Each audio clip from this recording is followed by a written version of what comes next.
There was peace, and the world had an even tenor to its way. Nothing was revealed in the morning, the trend of which was not known the night before. It seems to me that the disaster about to occur was the event that not only made the world rub its eyes and awake, but woke it with a start, keeping it moving at a rapidly accelerating pace ever since, with less and less peace, satisfaction, and happiness. To my mind, the world of today awoke April 15th, 1912. Jack B. Thayer, Titanic survivor. In 1898, the novella Futility, or The Wreck of the Titan, began the myth of the Titanic. 14 years before she ever went down. We tell ourselves the story of the Titanic, as we tell ourselves many stories, as a set of myths. Her builders on White Star called her unsinkable, we say. Her rudder wasn't effective. She couldn't turn in time. The binoculars would have helped the crow's nest see the iceberg in time to turn. Icebergs were a known threat for the sinking of ships. Speeding ahead in the known ice field was a really bad idea. No one would have done that. Captain Smith was a heroic figure who told his men to be British as the ship went down. Second Officer Lightoller was also a hero, attempting to help everyone get off the ship and being honest with his inquisitors after the accident. The lack of lifeboats was a known negative. It was a very unwise decision. Even if they had exceeded the regulations, they should have had enough for the whole passenger and crew manifest. The radio operator on the Californian should have done more. He should have stayed awake. How could he have failed his crew and the Titanic's crew and all the passengers? The Titanic was built with poor materials, with cheap steel or cheap rivets. The design was ineffectual. She was always going to have trouble. Of course, the reality was very different. It was not White Star or Harland Wolff that called the Titanic unsinkable. It was the contemporary shipbuilding magazines that first called her the unsinkable ship. The name stuck, but that wasn't the intent of her builders and owners.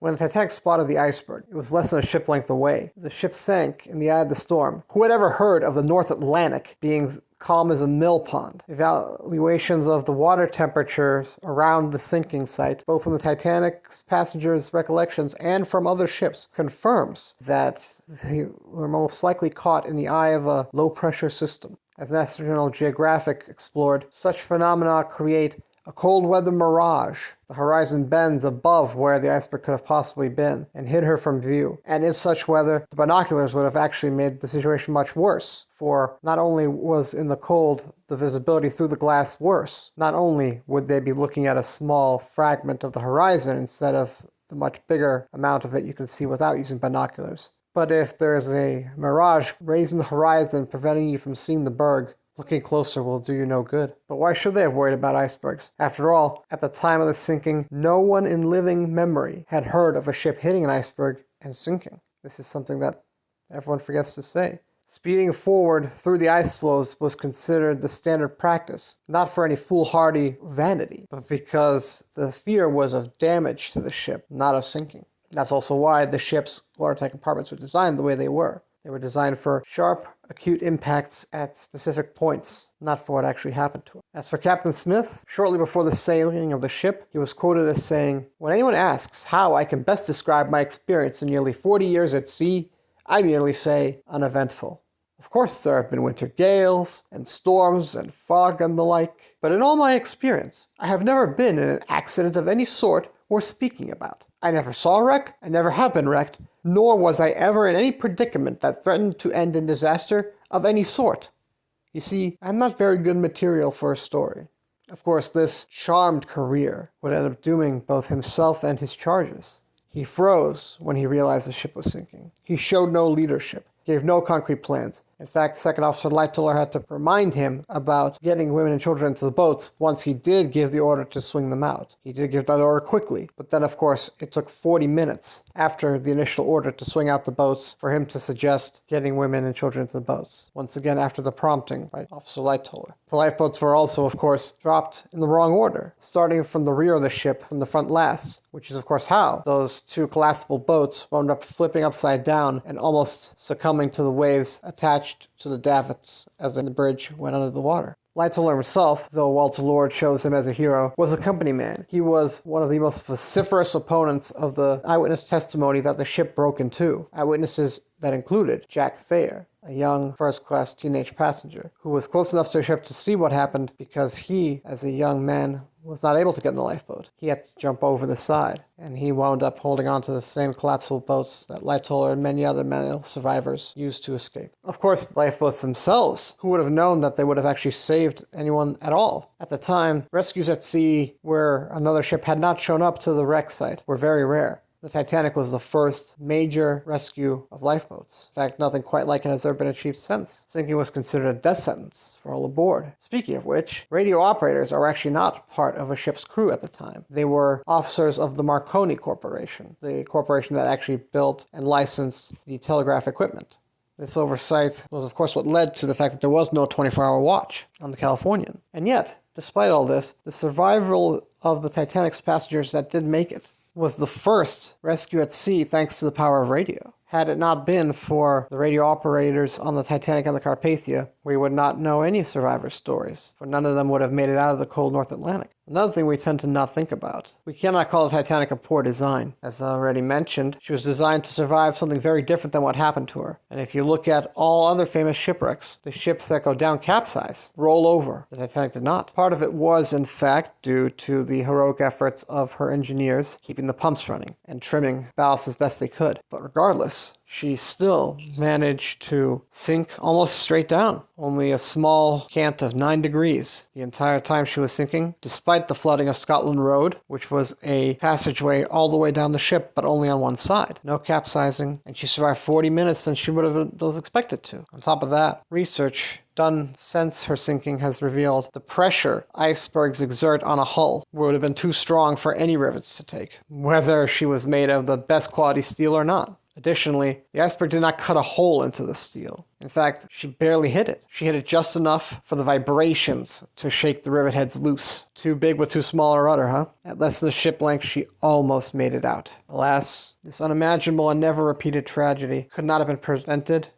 predicted, or avoided. The loss of life, of course, was due in large part to the lack of lifeboats, but not in total. There were some decisions made by her crew to lower them half full and then fill them at the waterline. Of course, the lifeboats just immediately rode away for fear of suction, according to their heads and the surviving crew. This is another sign of poor leadership. This plan was never passed along. There was no rehearsal. There was no brief back among the crew. The half-filled lifeboats and third-filled lifeboats, even quarter-filled lifeboats, simply turned away. And when a stadium full of people made it into the water, those poor 1,500 souls froze to death. Even under the worst assessment, the most heartless assessment, the numbers of dead and numbers of living should have been inverted. The truth is, the loss of life on the Titanic was not a failure of pride or arrogance or of challenging God. The loss of life on the Titanic was the result of a failure of leadership, a failure of preparation, and a failure of imagination. Failure of imagination. We have heard this phrase before, haven't we? If history does not repeat, it at least rhymes. At the time of the Titanic, the Edwardian society felt that they had completed man's conquest of nature, that the increasing pace of technological innovation and social change would bring about a new era. The concert of nations would guarantee there would be no more wars. Everything was getting bigger, better, more luxurious all the time. Man had taken to the air and heavier than aircraft. Who knew what wonders awaited next? Of course, within 2 years, World War I would start. Jack Thayer would fight in it as an artillery officer. Then came the Great Depression. Then came World War II. In fact, Jack Thayer's son fought and died in World War II. This would lead Jack Thayer to commit suicide. Failure of imagination. I still remember the 9/11 Commission declaring that to be the fundamental cause of what happened, of how nearly 3,000 Americans died in the biggest terror attack in history. History is rhyming.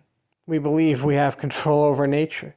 2 wars have defined an entire generation since the towers fell. Of course, the imagery, the aesthetics of 9/11 speak to us still. They have a quintessence to them, much as the imagery of the Titanic sinking, and of her design itself, and of her wreck, called to us, even over a century later. Perhaps 9/11 is too close for my generation to use as a signpost to understand where we are going and where we are from. for we live in its shadow. We're too focused on reading it within the confines of the mythology of either World War II or Vietnam, depending on our political persuasion. The sinking of the Titanic, though, the harbinger of the 20th century. That can show us. It can help us learn why forward thought, readiness, humility, and most importantly, where our myths actually come from. Why we draw the lessons we do from our myths, and where those myths might be lying to us and telling us the wrong information. The Titanic can act as that signpost. And we must always remember, caught in our own two wars, still believing that the current state of affairs and international great power stalemates will keep a forced peace, and a people not courageous enough and too lax to be the paragons we wish and need to be to keep the good times for generations to come. Thank you very much for watching this. I know this is much darker than the last video, but I wanted to finally get across what I see as the rhymes between the wreck of the Titanic and what happened in New York and Washington, D.C., Shanksville, Pennsylvania in 2001. Both events gripped me, one for a reason I still cannot fully identify, and one because I lived through it. It set me on my course. But what do you think? Do you think these two events match, or do you think I'm just being too autistic? Feel free to comment either way down below. Give this video a thumbs up if you liked it. Subscribe if you want to see more. And I'll see you next week to discuss why we seem to be stuck in our creative realm in franchise fatigue, remaking, sequelizing, and prequelizing. Thank you very much and have a great day.